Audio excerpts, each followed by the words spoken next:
Babe, bakit ikaw pa? Uy, hindi ikaw na lang. Ikaw na lang kaya. Ginusto ko ba to? Joke lang naman. Mahinga ka na. Ang daya mo talaga.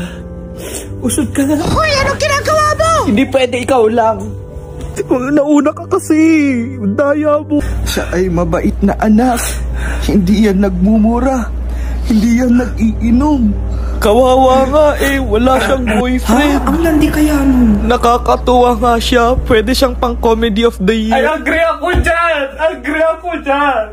Oh, sisi ko. Okay na, bayad na yung utang mo. Huwag mo na ako i-backstab kay Lord. Sabihin mo na lang naging mabuti akong kaibigan sa'yo. Ang daya-daya mo talaga. Kinuha ng mama mo yung cellphone mo, be. Anong gagawin? Kunin mo! Kunin mo! Nananakam ka na naman. Tama na. Ito na.